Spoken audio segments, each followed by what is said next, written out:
October 27th, 2016.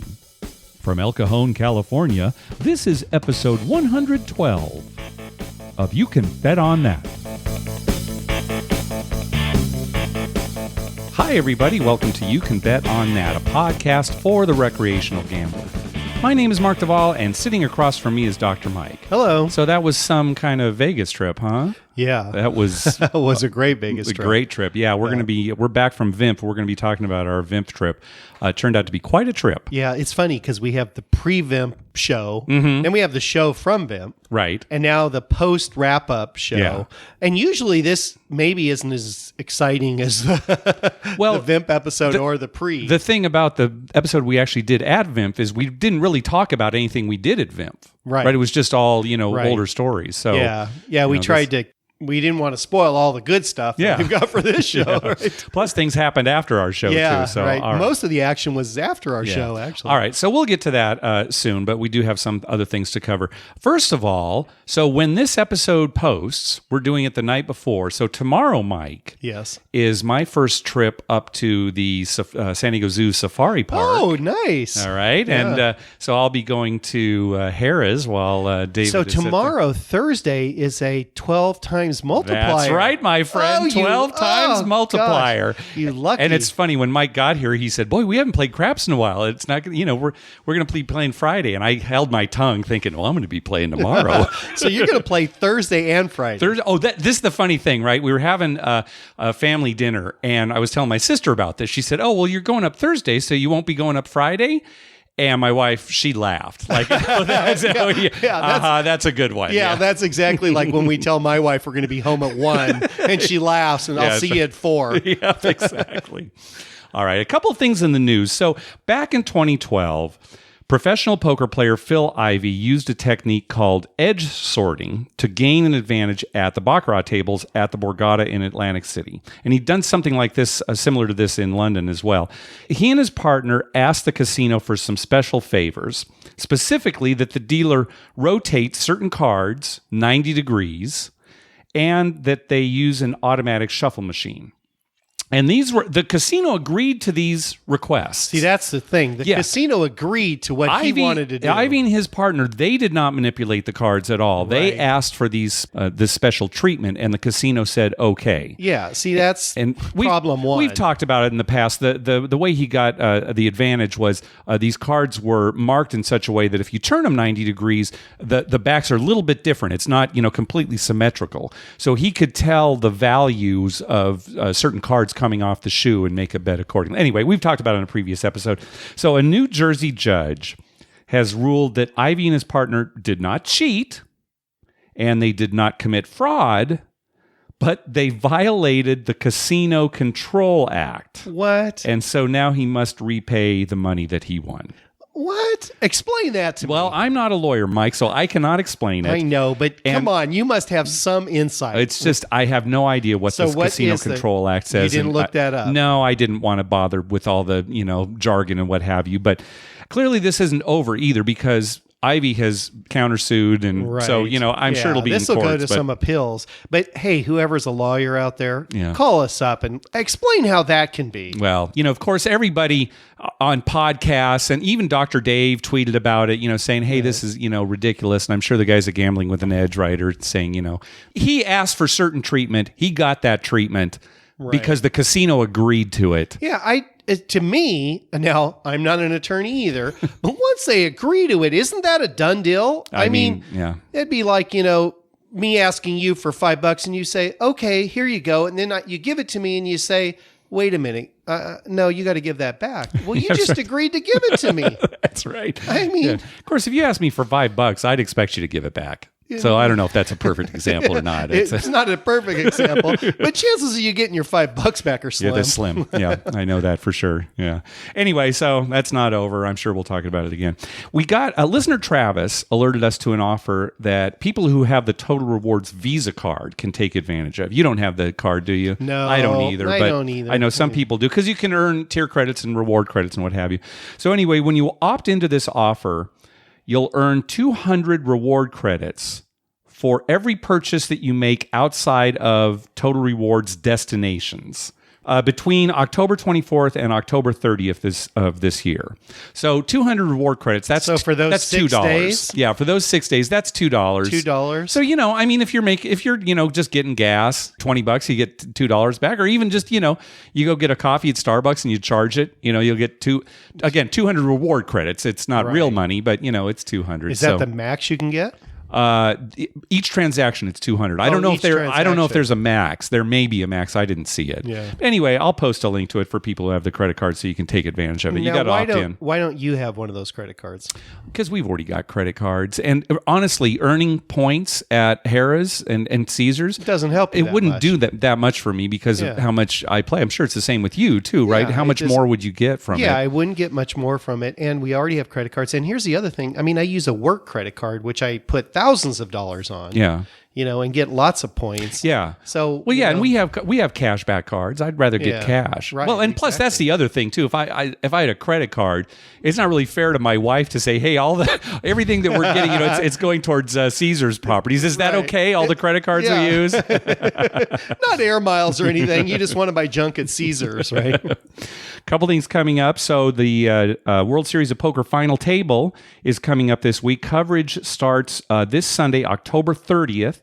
At 8:30 p.m. Eastern Time on ESPN, and it continues through Tuesday on ESPN and ESPN2. Go to check our TV listings at our website for all the different times they have it.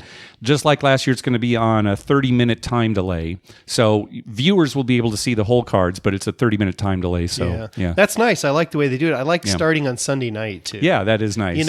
For people who work and stuff, it's great. It's a strange tournament because how many final tables, number one, are months past, the last time that you played. Right. And, you can research your opponents and, plus a 30-minute delay, these players are going into the audience or, talking to people who have seen the hands from 30 minutes ago and saying, hey, when you folded that hand, the guy was bluffing or whatever. Did he bluff? You never get that kind of information, at a final table. So it's an odd bird. I do like being able to watch it semi-live. I think being able to study somebody because who's in the final table and you can study in depth their patterns. Oh, sure. Because we all have patterns. Yeah, and you can train for it with, get some training. Oh, yeah, right. yeah. The other thing, Breeders' Cup is actually going to happen before we record our next episode. It's going to be on Saturday, November 5th at 8 p.m. Eastern Time on NBC. I know it's early, Mike, and we don't have the horses, but what's your thought? Where's it at? Santa Anita. Oh, okay. Mm-hmm. Yeah. Breeders' Cup. All right. Well, let me know as we get close. We're gonna have to, as we get closer, we're gonna have to pick a couple. All right. Horses maybe I'll tweet what you decide because you're the horse player. I'm sure it'll be goofy. So, hey, be warned. What's that? I said, be warned. All right, everyone out there. Hey, thanks to everyone who's been clicking through our Amazon link. Remember, whenever you're going to buy something through Amazon, go to our page first, youcanbetonthat.com, and click through our Amazon link at the top of the page. That way, when you make a purchase, we get a little kickback that helps cover the costs of hosting the show, and it doesn't cost you a thing. You'll pay the same price just like normal. Okay, let's talk about VIMF. All right. Let's just say at the outset, you had a winning trip. Yes. A fairly big win. A fairly big win. And I had a losing trip. I lost a little. Yeah. I actually lost a little bit less than I had won at Harrah's, Southern California, the week before. So for 2 weeks, you're ahead a little bit. A little bit. Yeah, and I'm ahead a lot. Now, this is pretty unusual for you to have a really big win and for me to lose. Yeah, because usually when I have a big win, you've won, a fair amount too. Right. Mm-hmm. So, this is probably the least of all the permutations that happen to us. This is probably the least. This is the most rare. Yeah, the least common. That's right. It might have something to do with a certain crap side bet, and we'll talk about that as we move along on. Yeah, it was the goofy bets. And people out there will have to decide: does Mark really know what he's talking about when he says, this is lowest house edge and stuff like that, or is it Dr. Mike who maybe he's got the inside info? Yeah, well, it's up to them to decide. So anyway, we arrived Thursday night. We took Uber from the airport.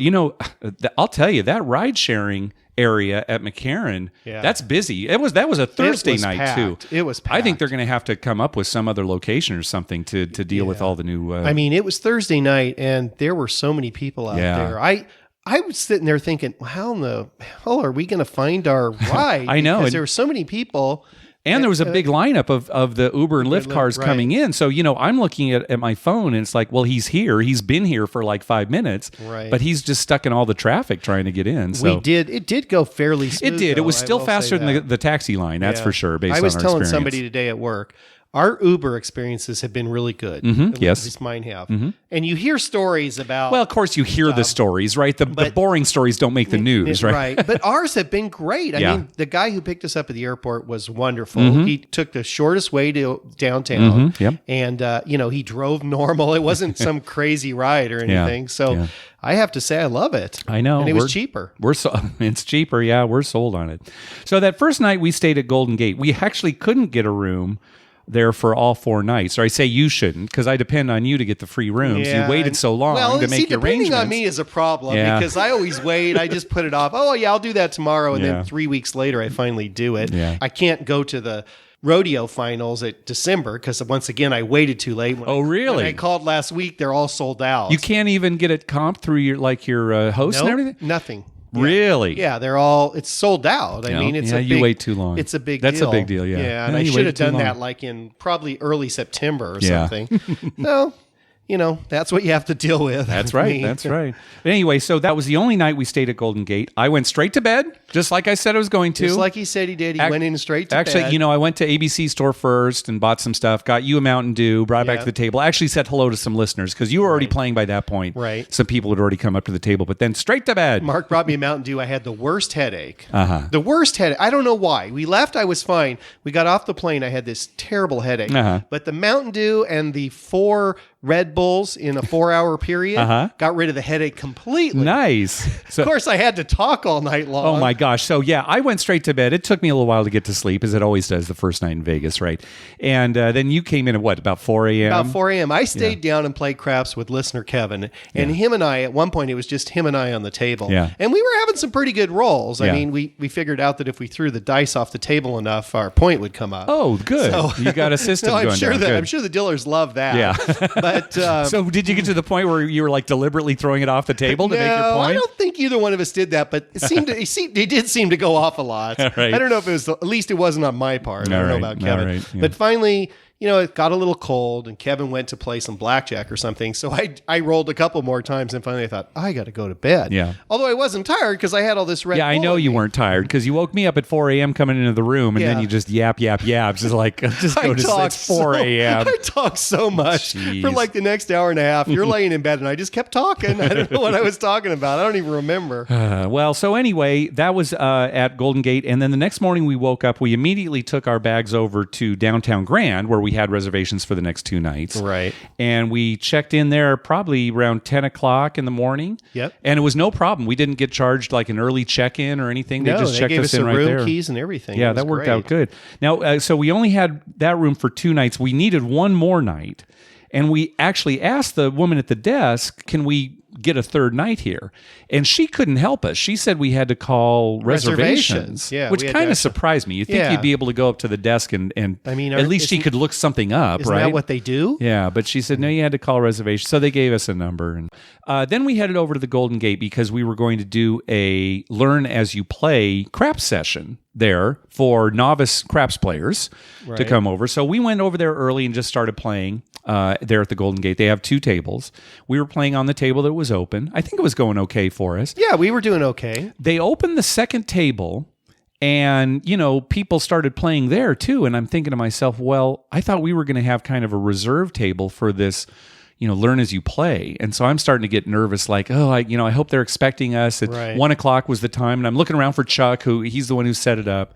Well, about 15 minutes before 1, you could tell they kind of closed down the one table. Yeah. They closed one half and there was one guy there and they must have told him something because then all of a sudden the whole table was maybe, closed. Or they just waited. But they closed and I saw, and they were bringing chips to the table.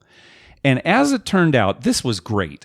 Chuck made the arrangements here, and what the Golden Gate did for us was they brought out a bunch of play money chips so that people could learn the game while playing with these play money chips so they wouldn't have to use their own money. Right. There was no buy-in. Yeah. Basically. So they could still get the sense of how they make the bets, how they deal with the chips, that kind of thing. And they were actual casino chips, so it felt the same. It wasn't right. like I mean, they weren't weird. negotiable, but yeah, they were the same consistency and Right. the colors and everything. Yeah, so it was basically like playing craps for free. Yeah. And this was great. They let me stand at stick position and actually, run Do the the stick stick. and have it while I explained the game. Meanwhile, they had real Golden Gate dealers there dealing, this pretend game as I explained it. Oh my gosh. Yeah, what a great event. Well, they were putting up the table, the chips, and the dealers, which they were paying, were getting paid. So for an hour, they didn't make any money, but That's right. they let everyone learn. Yeah, exactly. And that an is hour. great. An hour where they're paying employees and an hour where they could have been making money, Right. dealing a regular craps game. Oh,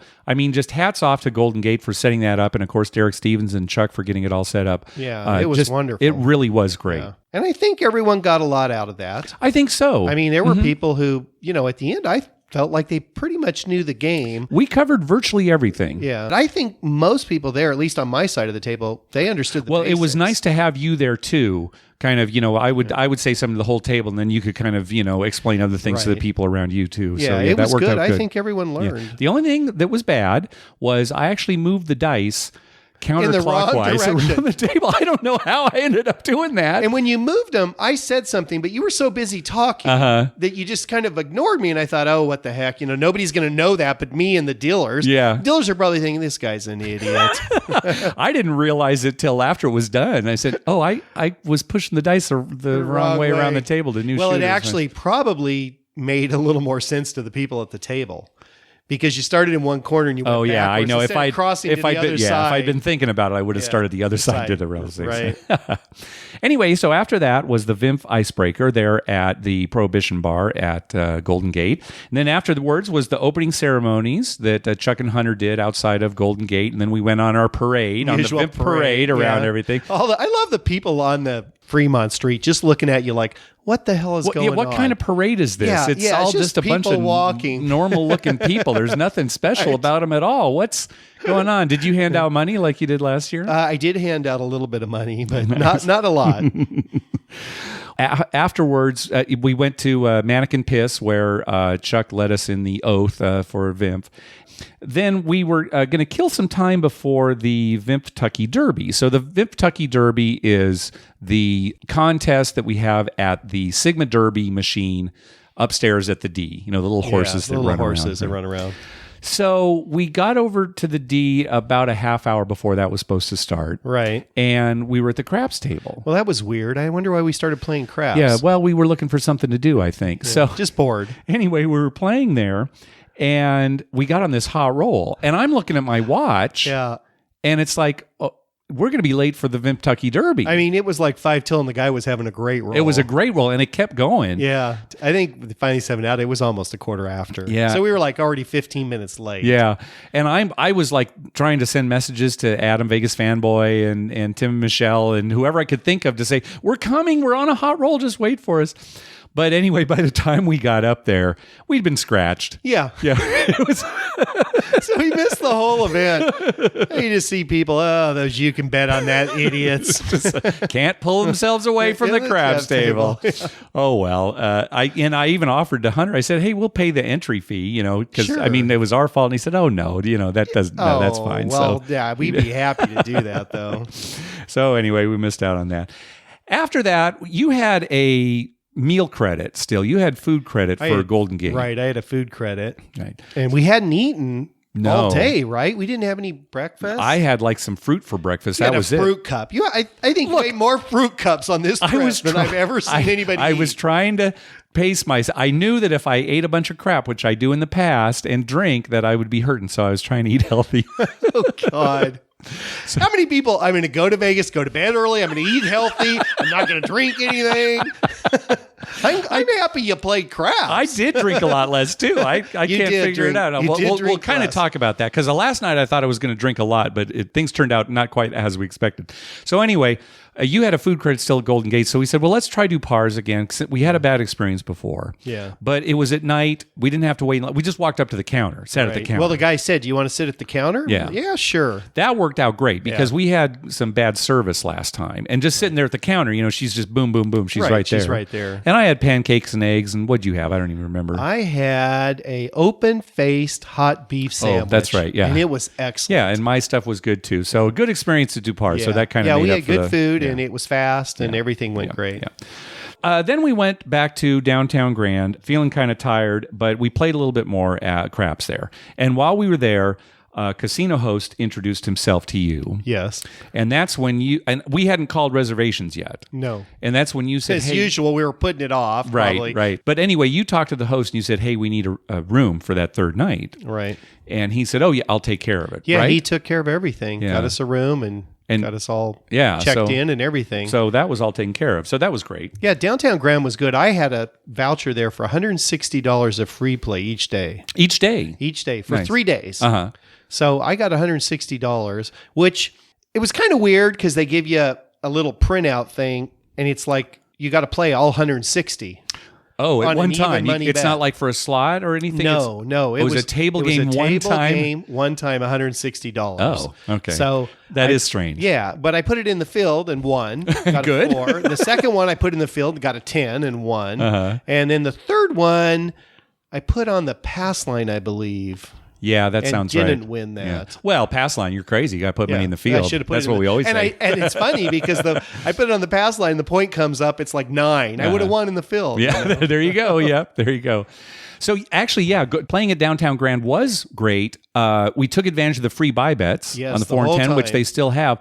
Although I don't know, Mike, in the long run, we might have lost money on that. Not a lot of 4s and 10s were coming up. It's hard to say, but yeah. And for me, what happened is like a 4 would hit, so I'd put 50 on 4, 50 on 10. 4 would hit, I'd get 100 back. Yeah. And so I paid for both of those. And then the next time one of them hit, I'd parlay it or something, hoping to make a hit. And it seemed like they never came again. That's true. Yeah, there weren't a lot of multiples. It was either break even or lose. But still, we definitely had good crews there, and we enjoyed playing there. And 10 times odds, usually a $5 minimum. So that was great. The dealers were great. Yeah. So anyway, we went to bed, and you woke up the next morning, and you said, okay, I'm going to go down and play. And I wanted to stay in bed a little bit longer. So you went down and played. And then it was terrible. Yeah. It was terrible. Probably the biggest mistake. I should have stayed in bed because that early morning Saturday was really the only losing part of the trip for me. And it was a super loser, right? But it was a super loser. You went to bed actually ahead for the trip. Yeah. And then I lost all that coming down Saturday morning. It just seemed like nothing was going. And it was just me and another guy. Yeah. But neither one of us could even get a decent roll. I know you called me and said, wake up. I need some help. I need some help. Get down here. And you actually came down, and it did kind of turn around a little. A little bit. I lost money too. Yeah, but it was still cold. Yeah. So we decided to take a break. We went to get lunch at Freedom Beat. It used to be Stewart and Ogden at Downtown Grand. Yeah. And I had a wedge salad because I was eating healthy. It was excellent. Yeah. You're lucky that didn't kill you. A wedge salad. There's so much bacteria I in know there. Your sister got sick last year at VIMFP because of eating a wedge salad. I'm thinking, what is he doing? Oh, they're delicious. Oh, my gosh. What'd you have there? I think I had a club sandwich. Okay. Yeah. And didn't you get some like fries, some kind of... Oh, I got some fries with shredded beef on top. Oh, yeah. And cheese. Yeah, those were good. It was had a fries few of those. covered with beef. Yeah. My 2 favorite things. Yeah. So that was good. After lunch, we decided, well, let's go someplace we haven't played in a long time. And we decided, well, let's go to the California. Right. Because we hadn't been in there in a long time. Right. So we walked over there and were pretty surprised to see that they had double odds. Only double odds. And it surprised us because they're connected to Main Street Station. There's like a skywalk that you can go across. Right. They're owned by the They're same both company. Boyd Gaming. Right. Yeah. And at Main Street Station, it's 20 times odds. Yeah, it's so weird. Why would double odds and 20 times odds? I could see if one was like 5 and the other one was 10 or something, or one was double and the other one had 3, 4, 5. Yeah. But 20 times odds in one and double in the other. Yeah. So our day had not been going very well, so we decided, well, let's go over to Main Street Station, even though we kind of had a bad experience with a boxman there once, and let's see how it goes. And that worked out great. Yeah, I think that was the turning point of our gambling part of the trip. Yeah. Because we went to a place that we intended to go to and then didn't play there and went to another place. Yeah. And so after that, we started like, oh, let's go here. We'd walk in. No, let's not play here. And we'd go somewhere else. Yeah. And we'd win. Yeah. So that was a good session there. A lot of hard ways for you. And then there was a woman who had a great roll. We were only there for like 3 rolls. We were not there very long. Yeah. She had a monster roll, lots hit. of hard ways. Yeah. And I mean, I had everything pressed up. Yeah. I had 20 times odds on every number. Yeah. So we quit there and then we walked back over to California and actually played some blackjack. We sat down and played. And I don't know why we did that. I don't know. But it worked out good. It was great. We were both playing 2 hands. What was it, a $10 table? So I was playing 2 hands of 20 and I think you were doing 2 hands of 50. Did you buy in for $200? I think so, and I cashed out for like $380. Yeah, almost doubled my money. I thought I had. This is what he did. He bought him for $200, and we were winning the first few hands. Yeah. And you said to me, "If I double my money, I'm quitting." Yeah. Well, finally, we won a few more hands, and you said, "I'm quitting," and I'm like, "You don't have $400." Well, I thought I did because the last hand I had like a split and a double down, so I had a lot more money out there. So I looked at this stack and thinking, well, that's got to be another $200. I knew that wasn't. It was only like $20 short. It's good enough for me. I cashed out. So we cashed out, and I cashed out too, and I won. So I think I only won $100 or something dollars, but because my last hand wasn't good, but I was up more before that. We were getting it was just unbelievable. It was just you and I. Yeah. Then some bozo came and sat down, and that kind of turned our luck. But then we left. Then we left. Yeah. So good experience at Main Street Station and California. Oh, it was funny. At Main Street Station, you were asking if you could make put bets. Right. And put bets, we won't talk in a lot of detail about them now. Go back to episode 54 if you want to know more about put bets. But basically, a put bet is when you put a come bet directly on a number. And when you're at a casino that has high odds, like 20 times odds, it's better than a place bet. Right. Anyway, you asked, hey, can I make put bets here at Main Street Station? And they were adamant, no. They said, no, it's because we offer 20 times odds. Now, what we didn't say out loud was, well, the Cromwell offers 100 times odds, and they'll take put bets. And they'll take put bets. But, I don't understand it because they're still at an advantage. Oh, yeah. Right? Yeah. I mean, they're actually at a bigger advantage because if I put my come bet out on the come and 7 comes up, I win that. Yes. If I put it right on a 6 and 7 comes up, I lose all that. Yeah. So you've missed out on that first roll where the 7-11 helps you. It helps me, right? So it's actually to their advantage. Why wouldn't they? I guess so. Well, what they're thinking is no, but we want you to bet the same amount on the place bet that you would have made on a put bet, right, and that's to our advantage. Yeah, so then that is to their advantage. Don't know. But anyway, all right. So after that, I headed over to the Nerdcore Beach Club and Swap Meet. You didn't come with me. You were probably still looking to earn some more money, so you played a little bit more. Where did I go? I don't know, because I went over there. Boy, I don't even remember. You blacked out. I might have been at Downtown Grand. All right. Well, anyway, so basically it was like this swap meet. I had a bunch of casino chips that I brought with me. It's funny because I had trouble getting through security at the airport on the flight to Vegas because my baggage looked suspicious and they had to, do a manual. It was all these casino chips that I had in like this Ziploc bag that had set off something. Well, they're probably wondering what all these little discs are. Yeah, little discs. Some of them have metal. You're like Ant-Man and you're going to like enlarge people or shrink people or something. Yeah. But anyway, so I had this big bag of casino chips. So I went to the swap meet, and the swap meet was kind of fun and silly, and Chuck was, doing all these different swaps and everything. So I had these chips, and I ended up paying 50 cents for some Vegas, goofy paraphernalia. I gave Chuck 50 cents, and then he turned it around and wanted to give me my 50 cents back for something. And I ended up selling him a Fitzgerald $1 chip for 50 cents. He lowballed me. Yeah, that's really low. I don't even know. It was the pressure. The microphone was in my face. And I didn't know what to do. Tell him all the other stuff you got so I can make fun of you. Well, so the rest, I traded in some of my casino chips for British candy. Some of that sweet British candy, my friend. And he's talking about real British candy. Well, it's those candy Mars bars. It's those Mars bars, right? And now a Mars bar in Great Britain is like a Milky Way bar here. Right. Delicious. It's like he comes back to the room and I'm like, well, what did you get? And he's got these little snack-sized candy bars. I had a lot of them. Fun size. They were fun size. I had a lot of them, though. You know what fun size is. And he comes back and I'm like, you're like Jack and the Beanstalk. You go away with these chips that you paid money for and come back with fun-sized candy bars. Yeah, I probably got reamed on that one. Yeah. I think you got reamed a little bit. But it was fun. we ate all the candy. We didn't get sick, so I guess it turned out okay. It's that delicious, that sweet British candy. I love that. Extra sweet. Yeah. All right. So then I'm sure we played some craps a little bit more after that. Yeah. But then we headed over to the D for the VIMFP slot tournament. Yes. So that's the first year they've done this. And this was great because it was only a $20 entry fee. Yeah. And anybody who's been in a slot tournament, it's a lot of fun. I think it's kind of hectic. This is a definite must do again. I think so too. I hope they do it again. Everyone who goes to VIMFP should enter. It's $20. It's $20. So much fun. And yeah, it's hard to win and it's sort of random, right? You do have to kind of do things quickly, but ultimately you have to have, some luck too, right? And but the thing is, people stood around and watched. Yeah, it was fun. After you did yours, you watched everyone else. Yeah, it was fun. And kind of made fun of people and stuff. It was. Yeah. I thought it was good. Oh yeah, definitely.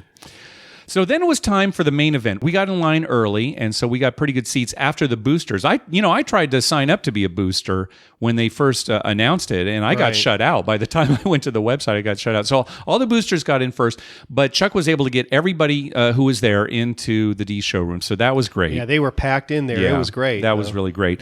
So the main event, the first up was a Vegas gang. They had this great interview with journalist Norm Clark. I mean, that was excellent. Yeah. If you haven't heard it yet, check out the Vegas Gang podcast because the interview with Norm Clark is excellent.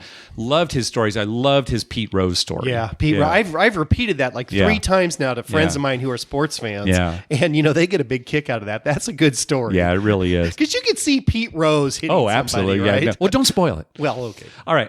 Then Dr. Dave came up and he gave his expertise on Vegas as usual. A super buff Dr. Dave up there giving his Vegas information.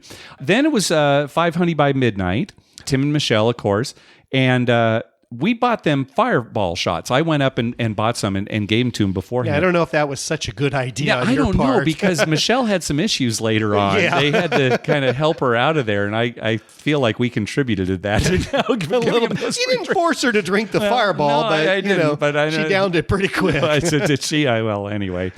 So that was good. And of course, you can hear their podcast as well. They've already released that. Hey, and also thanks to Eric Rosenthal for the round of drinks. He bought a round of drinks for all of us there, and that really appreciate it. He was actually there with his wife, Iana. It was their anniversary. Yeah. Yeah, so that was great. And they were renewing their vows. Yeah, right? The next day. I think at Paris, at like the Eiffel Tower. On Monday, they were renewing. Was it Monday? Sure. I think it was Monday. No, I think it was Sunday. No, I think it was Monday. All right, well, anyway, Eric and Iana, congratulations for that. And then after 5 Honey, we were pretty tired, so we didn't stick around for Vegas Tripping Match Game. But you can also hear that on the latest Vegas Tripping podcast. And then afterwards, again, we weren't a part of this because we hit the sack, but afterwards, everybody who attended the main event was sent on kind of this little scavenger hunt that ended up at the old Glitter Gulch, the strip club that Derek Stevens bought and closed down a little while ago. And they had this dark bar there at this old strip club. And so it sounded like it was pretty fun. I don't know, an old strip club, I don't know if I want to touch too much in there. Hopefully they bleached down the place and it was okay sure for they that. Yeah. All right, so next morning, Sunday morning, it was the Hangover Casino Challenge Cup, which we participated in last year as well. We got quite a bit of sleep on Saturday night. Yeah, we did okay. We got enough sleep. Yeah, we did. It was still only like 5 hours, but for me, that's normal. Yeah. So. And it actually went pretty well. How many people were in it this year? Maybe like 16 or something? It was more than last year. I want to say... I think more than that, Mark. Well, I want to say there was like 17 or 18 people in all right. But, another great event, it's 3 different games, right? It's Blackjack and Ultimate Texas Hold'em and 3-card poker. Right. And so I was on Blackjack for the first round. For the first round, you were on Ultimate Texas Hold'em. So at Blackjack, it went pretty well, and I was the chip leader at my table when it was all over. Right. But then the next 2 rounds where you switch, apparently the next 2 Blackjack rounds were terrible for players. Our Blackjack round, we were the one after you, was absolutely horrific. Yeah. I mean, the dealer made hands like you would not believe. Yeah. And everyone was getting wiped out. Yeah. I mean, you couldn't even... we knew we had to win on blackjack. So, we started off a little slow, but it got towards there's 5 hands left. I'm like, okay, I got to put some money out there. And then, she was getting blackjack. I think the last hand she hit like a 5-card 21 or something. Yeah. So, well, anyway, as it turns out, I was the chip leader going into the final table, which doesn't really mean much because they reset your chip stack. But, I had won the most on all the games. Unfortunately, and I talked about this on the VIMP show, and I don't even want to go into this. I probably made a mistake at the end. I keep going through my head. I think you and did I'm make not, a mistake. I don't know. It was what's bad. funny is we both screwed up in that tournament. Yeah, because I ended up on 3-card poker, right? Yeah, and remember, I thought, well, I did so bad on the first 2. My only chance to make the finals was to make some bid bets on 3-card poker. Oh, so I got some hands. Yeah, and I got some hands. Yeah, and at one point I got up to like $12,000 or something. I started with 5. I got up to 12 or 13. And then I thought, well, I'm going to go for it here. And had I not, I keep going over this, had I just made a minimum bet the rest of the way, I might have squeaked into the final table. Because I wasn't busted on the other 2. I was low. Yeah. But I had enough on that. That was like what you won. Didn't you win? You ended up with like 10,000 or something. Something like that. Yeah. I had 12,000 there. Oh gosh. Well, right? And I thought, in my head, I don't know why I kept thinking, oh, I'm so far behind. I got to go for it. And I should have just cut back to nothing. Yeah. I might have squeaked in. Well, my move was probably boneheaded. I don't think it was awful, but it was bad. And we talked about it, and we both ended up out of the money. So let's drop it. So you're going to have people have to listen to the other podcast to hear because I don't want to talk about it anymore. So anyway, it was pretty close to the time when we were going to do our show at No Bingo Bingo. So you and I headed back to our room at Downtown Grand because our show notes were there and what have you. And we go up to the room, and our key doesn't work. Right. All of a sudden, we can't get in the room. And so we're both thinking, oh, well, what happened was somehow this third night, maybe we have the room, but somebody didn't get the word, and our key has been deactivated. Right, exactly. So you had to run down to the front desk. I ran down to the front desk, and that's a little bit of a trip. Yeah, because we were on the skywalk on the other side of the street, where the so you got to cross the street, get back to the desk there, and it actually went pretty quick. She's like, oh, okay, keys, no problem. She gave me new keys, and we went back and got our show notes. So ate some of the British candy. Yeah, hopped up on that. Got hopped up on that. But it was a little nerve-wracking thinking, well, okay, I think I remember what we were going to talk about on the show, but we did have all our notes there. So, but anyway, we went to No Bingo Bingo. So there was no bingo. No, right? There were no distractions bingo. this time. Yeah. So and actually, I liked it better. Well, I think so too. And I think all of the podcasts were better this year as a result too. Well, the problem with the bingo was not so much bingo, it was that you're doing 2 things at once. Yeah. And so you don't know where to focus your attention. Yeah, it's true. Yeah, you can't really gauge the crowd and how. Yeah, that's weird. Yeah. But this worked out great because 88 Days to Macau, those guys from Macau Tripping, they talked about, their trip to Macau. Which was very interesting. Very interesting, yeah. Then Vegas Fanboy went up and absolutely killed. Yeah, he was hilarious. He was very funny. Yep. And then Denton, Dallas, and Beyond, it was Edwin and Rue, but no Sparkles. I didn't know till we were actually in the showroom that Sparkles didn't make the trip. And you said that, and I'm like, but I asked you like the day before. I haven't seen Sparkles. Well, I hadn't seen her either, but I mean, there were a lot of people I hadn't seen yet. But I insinuated she wasn't there. Well, I guess you thought I was saying, well, we just haven't seen her. That's what I figured. Yeah, it turns out she had to stay home with a sick kitty. So, that's too bad, but at least, Yeah, they were good though. They were. See, I think it was because no bingo, right? And really, it's a little easier to follow what they were saying. And I think they were more relaxed and it came over very well. So, yeah. Right. And at the end, they asked audience questions. Yeah, that was funny. That was very funny. That was funny. Yeah, I like that. Yep. And then we did our show. We had to follow all 3. Yeah, we had to come up. We ran up the end, but I think we did okay. We just told a bunch of funny stories. Yeah, we told some stories. And for people who haven't listened, go back and listen to that. There's the naked guy story. The naked guy story is, I think, probably the hit of that. You really brought it home talking about, where did he get the food? So, yeah. All right. So that was officially the end of VIMP. So our plan now was to... Well, we should, let's say, thanks to Chuck and... Oh my gosh. They do so much work. And I know they have a few other people now that help them with a few things. Yeah. But God, it's amazing. Yeah. How much work they put into that. Well, and they're in Vegas, not getting much sleep and drinking like the rest of us, but they're still, putting all this stuff on and showing up. Yeah. I mean, I could never do that. My salute to them. I mean, seriously, I could just never do that. Yeah. So again, thanks, because we just show up. Right. And, that's basically that's my calling card. Yeah. So anyway, we had a craps meetup planned for 8:00 at Luxor. So what we decided to do was, let's go down to Cromwell because we hadn't played there yet and we really wanted to play. So our friend Victor drove us and Vegas Fanboy down to Cromwell. Vegas Fanboy Adam was staying at Harrah's, so he got dropped off there and walked over to Harrah's. So we started playing at Cromwell. And a few listeners came and, played with us. Right. And that actually turned out pretty well. Did you win there? Yeah.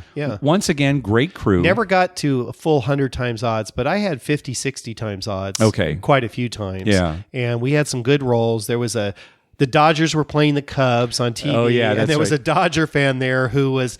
And everyone else on the table was a Cub fan. I was kind of neutral. But, he was getting under the skin of some of the... Well, he was drunk. He was, going, hey, come on.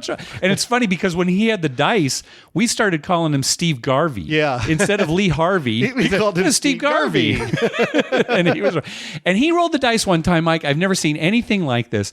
One of the dice got caught on the top of the display where it shows, the little display that shows limits of like the table limits, and everything. right. Yeah. It just landed right there. It bounced on the table, if I remember correctly, and then just bounced right up and it just sat on the top of that sign. I know, yeah. Everyone's like, what the heck? It didn't fall off or anything. No. It was like somebody just placed it there. Never seen it before. And of course, it was a no roll. Yeah. I think they should count that. There were a couple of interesting things there. First of all, let me talk about something that Brian and Sarah were there. We played with them quite a bit. And Brian showed us something that he learned at Downtown Grand that we had never seen before. And it's a way to tip the dealers by adding to your odds. You take $2 and you put it on top of your odds, even if you already have max odds. And now the dealers have odds. Right. So $2. And they get paid accordingly. Yeah. Now, if it's 6 or 8, they just get $2. Right. But if it's 5 or 9, they get 3. If it's 2 or 4, 4 or 10, they get $4. Yeah, plus the bet. So I'd never seen that before. No. It's unusual that. Now, do you think every casino would let you do that? Well, I would guess so. And let's try it out at Harrah's when we go this week. But Brian and Sarah, they were doing it at pretty much every casino we went to, and nobody said a word. It's like, it's something at craps that all the dealers seem to know, and we've just never seen it before. And it's funny because look how much craps we've played in our life. I can't believe. And here we learn something new. Yeah. We give a lesson on one day. 2 days later, they're teaching us. Isn't that great? Oh, and here's something else we learned too. And maybe if we thought about this before, we could have figured that this would be a good way to go. But again, with put bets, right? You had some put bets out there at Cromwell, right? So with put bets, if on the come out roll, if a 7 comes up, you actually lose that base bet on the put bet. Right. The odds aren't working. So a lot of times what they'll say is, do you want to leave your bets up? And we've said in the past, you really shouldn't do that because if another 7 comes up, if you were but what they said was, no, here's what we'll do. Give us the money for the base bets that have lost. We'll flip your put bets into place bets just for the come out roll. Right. So everything's off. And then after the come out roll, we'll make them put bets again. It's like starting a new bet. Yeah. So I just give them the money and make it a place bet now. And then they don't care if you turn your place bet over to a put bet. Because it's just like saying, pull my place bet down and then now I want to make a put bet. So I know this is kind of technical. This is kind of, because there were plenty of dealers we saw in Vegas who didn't know what a put bet was. Right. So I know we're getting deep into this game. So if you're not following what we're saying, that's fine. I know we're getting technical. At 4 queens, I wanted to make a put bet. Yeah. And 3 of them they on the didn't table, know what it was. They have no idea what a put bet. I'm like, what? Yeah. Well. Anyway, so we learned 2 new things at least about craps. So that was fun. Yeah. So.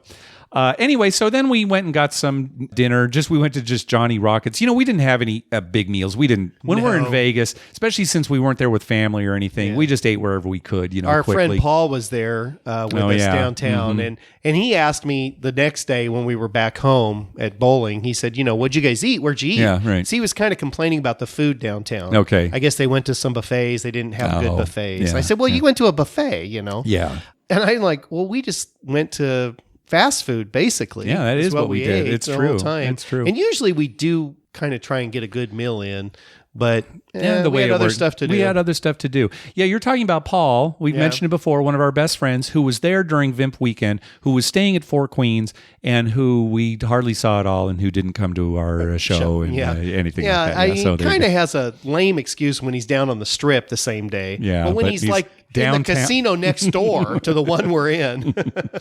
All right. So anyway, we headed down to the Luxor meetup. Now, this was courtesy of casino shift manager Mike Patton. He set up everybody on 360 Vacation 3 at Luxor when they were there last year. Right. And he contacted us.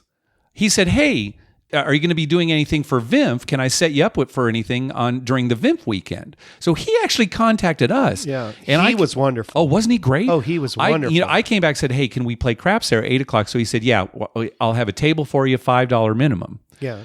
So 8 o'clock, he's there. He's got a table for us. And the people started showing up, and way more people than we expected. Yeah, I was thinking came. Honestly, gosh, I hope we have enough for a table. Right. We're not wasting his time like 5 people show up or something. No, it filled up completely. It filled up immediately, and there were people standing around. Right.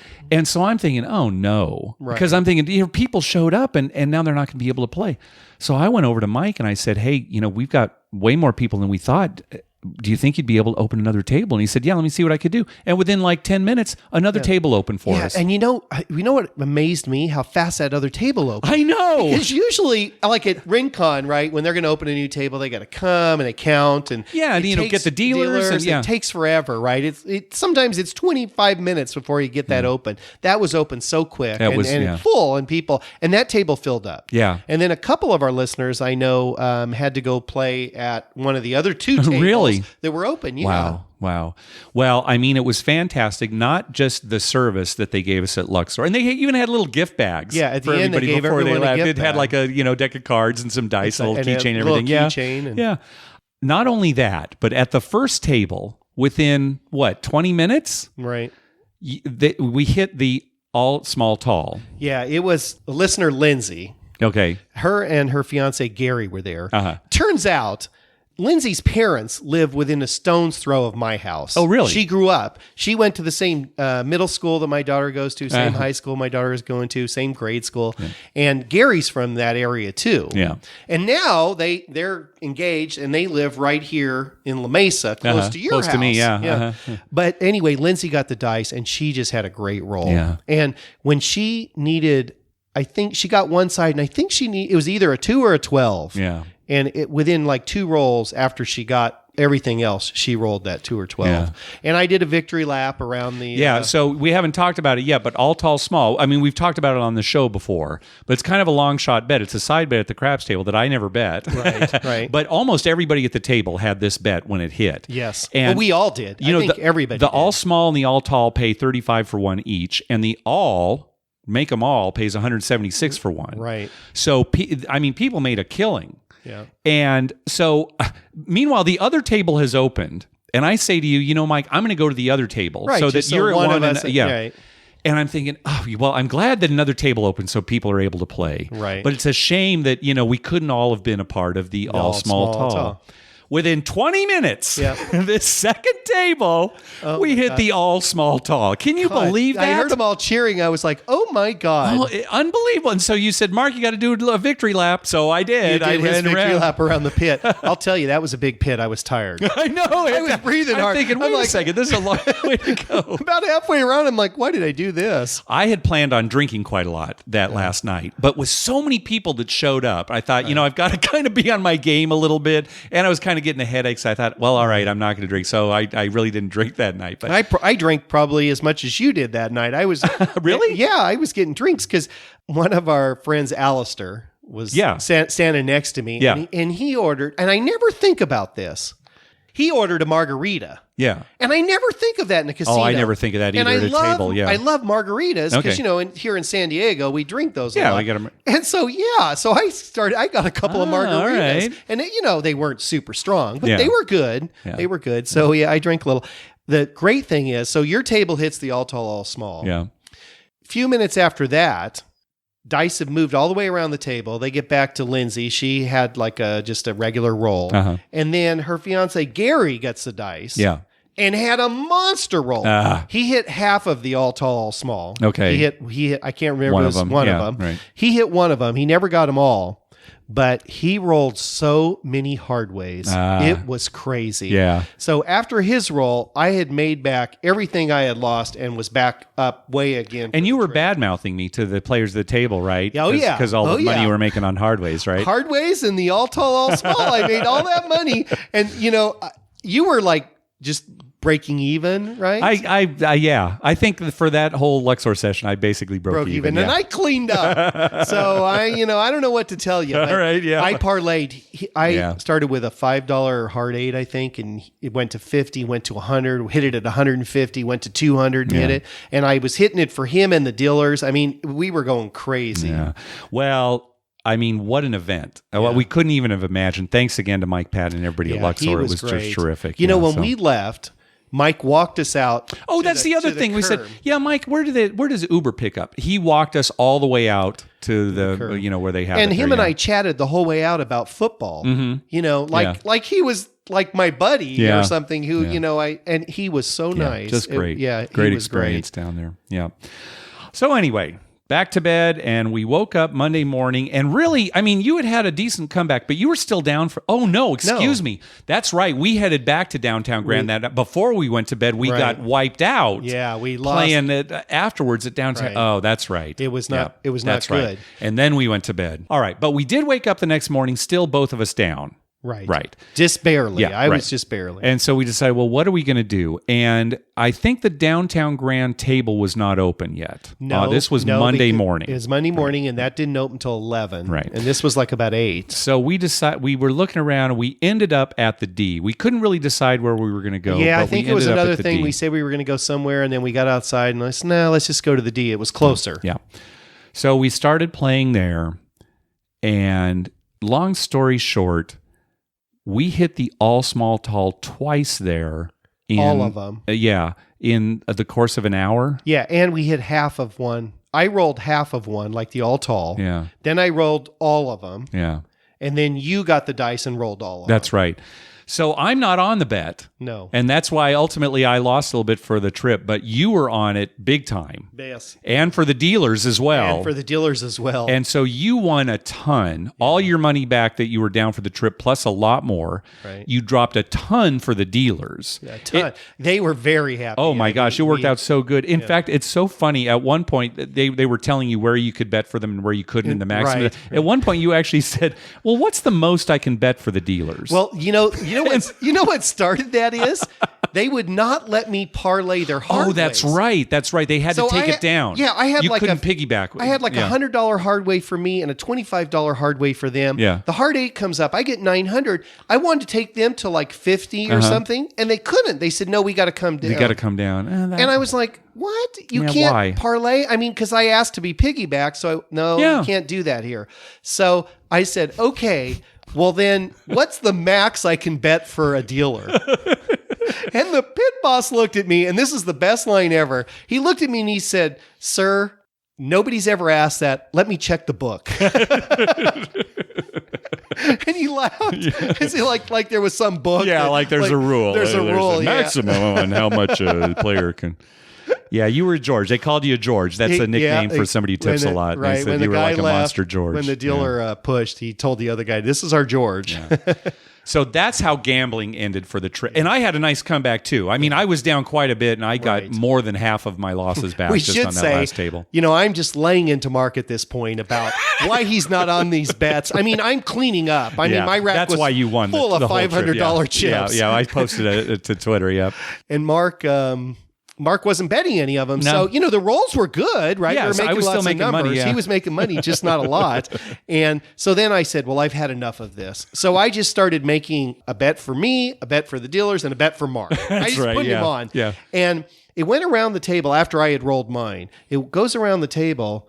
And it gets back to Mark, and for whatever reason, when I made those bets, I didn't put you on. Yeah, so when I was rolling, that was the one time you forgot to put it, and then I rolled them all. And then you rolled them all. Mm-hmm. The one time when you were rolling. Yeah. I'm not mad.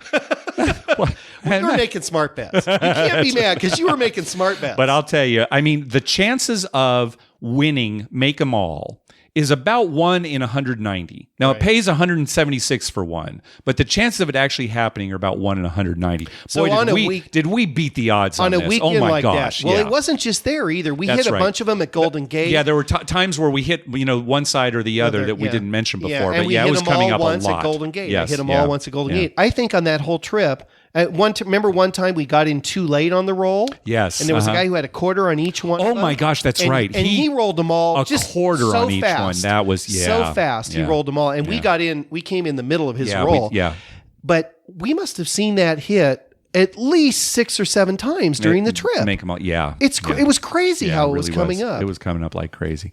So good into the gambling part of the trip. So anyway, we went back to the room just before we left the airport. We went back to the room to get our luggage, and we were locked out of the room. Locked out again. Jeez. And now we figured out what had happened was you had called earlier and said, "What time is checkout?" And they said 11. And you said, "Oh, can we get out at 12 instead?" And they said, "What'd they say? Like, no problem?" No problem. Yeah. She said, "Oh yeah, no problem." So we're trying to get into the room. It's like 11:30, right in between those times. So we're locked out again. Well, but now we've got a flight to catch, right? You know what they're thinking? They're thinking when I said 12, they're thinking, well, they're in the room. They're going to sleep till 11. Yeah, they're not going to. Right. They're not going to leave the room. They're not that stupid, are they? They didn't know at 8 o'clock we were going to go gamble and then run up to the room and get our luggage. We just didn't want to check our luggage. That was the whole idea. Yeah. So we come back. We're locked out. Then we're panicking a little bit. We got to run down because, as usual, we're cutting it as close as we can. Yeah.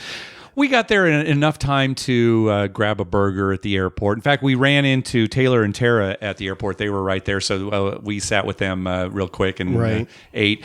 And then we had to check in, and we were on the same flight as Al from San Diego. Right, one of our listeners. And we said, "Hey, Al, how's it going?"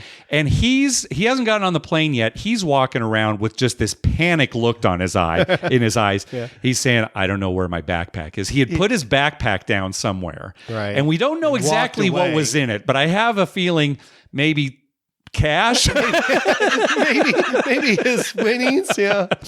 But anyway, luckily I guess he had been like playing a slot or something and just put it down and left it there. Luckily, it was still there when he went back. He found it, but he was on the flight with us. Yeah, he could have had his wallet in there too. I mean, that's true too. Yeah, right. Stuff, it wouldn't be. Yeah, exactly. So. Anyway, that worked out okay. So, oh my gosh, what a great trip. Hey, thanks to everyone who gave us gifts and made sports bets for us while we were out there too.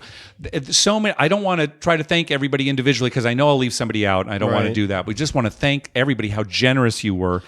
And also, I want to thank all the people that just talked to us that came up. Yeah. And everything. We met so many nice people. It was great. And yes. I mean, it's just fun for us. It is fun to talk and tell stories and goof around. And hopefully we weren't too obnoxious or rude or crazy at any of the tables because we tend to get that way. We do get a little crazy, and sometimes we get distracted by the game too because we do like talking to people while we're playing. Right. As opposed to just, standing around and, trying to make small talk. Yeah, if I ever turned around and tried to make a bet while I was talking to you, I apologize. I wasn't trying to be rude. It's just, I'm playing the game. I want to apologize. This is the apology section of the show. I want to apologize to anyone I didn't reply to on social media. That whole weekend, social media is just blowing up, right? And so I'm trying to respond to everybody, and I hope I didn't miss anybody, but if I did, I'm sorry. We should have an apologies section at the end of every show. We should do that from now on. Just apologize for all of our stupidness. We do have some voicemails, but I think we're going to save them for the next show because we've gone pretty long here. So, but we definitely do have some voicemails. We'll get to them next time. We do want to thank some people for some PayPal donations, though. Brian and Sarah, thanks. We love seeing you at VIMP. Thanks again for your recurring donation. Also, Zach, thanks for your recurring donation. John, thank you very much for the PayPal donation. Michael sent us a PayPal donation and said, bet it all on the Aztecs for the weekend that we were in Vegas. Right.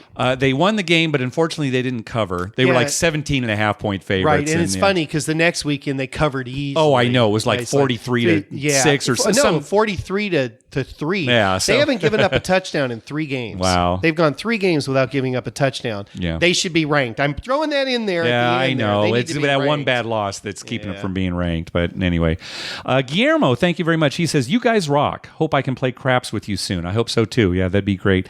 And finally, Rob, a.k.a. Sky on the Rocks, He says, thanks for the hardway bet at the Luxor meetup post-VIMP. That's right. You made hardway bets. It was like a hard 8 for the whole table because that was the point. And the next roll was easy 8. Easy 8. I know. I was so mad. And I said that. I turned to the person standing next to me and I said, you know easy 8's going to come.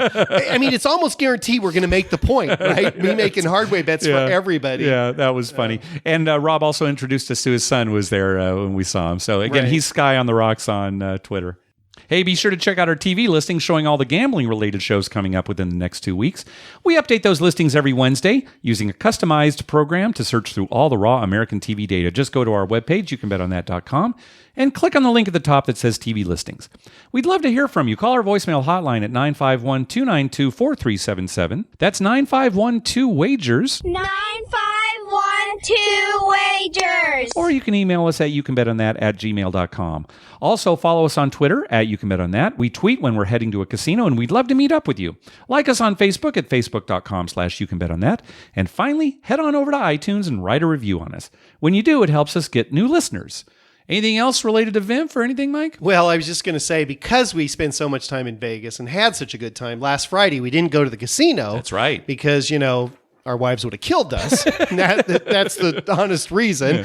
And also, I missed my kids. Well, no, I couldn't. Yeah, I had been casinoed out. Yeah, it was just a little too quick and too much. But then Julie, our friends David and Julie texts you, right? And she hit a... Well, David texted me, they went out they were saying, hey, are you guys here? They were out there Friday night. Yeah, Julie hit a royal flush. Julie hit a royal flush. Another royal flush hit. Yep. Mm-hmm. How come we can never hit one? It's never going to happen. God. Yeah. But anyway, so we didn't go last weekend, so I'm itching to go. Oh, I know you. Now I know you're going tomorrow. I'm going to be at work, my friend. I'm going to text you. I'm going to be I'm at the table. I'm there right now. And people are going to say, "What's Mark doing here on Thursday?" I know they're going to be asking where you are. Yeah, they're going to think we had some kind of falling out or something. That's what I'll tell them. Oh, Mike won't be coming back. Yeah, just tell him. Mike is really pissed. He's upset. Yeah. No rodeo. No crap. That's right. All right. Thanks for listening. Good night.